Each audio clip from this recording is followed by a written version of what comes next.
നമസ്കാരം, ഇത് filmy beat Malayalam. മലയാളത്തിലെ സൂപ്പർ ലേഡി ആരാണെന്ന് ചോദിച്ചാൽ പലരുടെയും ഉത്തരം മഞ്ജു വാര്യർ എന്നായിരിക്കും.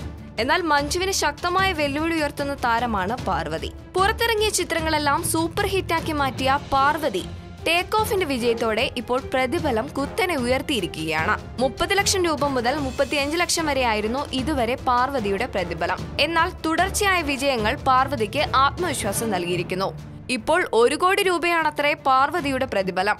50 ലക്ഷം പ്രതിഫലം വാങ്ങുന്ന മഞ്ജു വാര്യരായിരുന്നു ഇതുവരെ മലയാളത്തിൽ ഏറ്റവും ഉയർന്ന പ്രതിഫലം വാങ്ങുന്ന നായിക. തമിഴിൽ 2-2.5 കോടി വരെ വാങ്ങുന്ന നയൻതാര പോലും മലയാളത്തിലെത്തുമ്പോൾ 30 മുതൽ 35 ലക്ഷം വരെ മാത്രമേ പ്രതിഫലം വാങ്ങാറുള്ളൂ. മലയാളത്തിൽ നിലവിലുള്ള നടിമാരിൽ ഏറ്റവും താരമൂല്യമുള്ള നടി പാർവതിയാണ്. പാർവതി ചെയ്തിട്ടുള്ള സിനിമകളെല്ലാം വൻ വിജയമാണ് എന്നതാണ് ഇതിന് കാരണമായി ചൂണ്ടിക്കാട്ടുന്നതും. വളരെ സെലക്റ്റീവായിട്ട് സിനിമകൾ തെരഞ്ഞെടുക്കുന്ന താരം കൂടിയാണ് പാർവതി.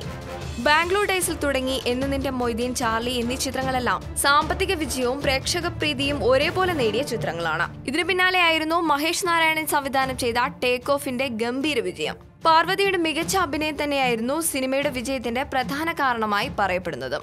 എന്തായാലും പാർവതി ഒറ്റയടിക്ക് പ്രതിഫലം കുത്തനെ കൂട്ടിയിരിക്കുകയാണ്.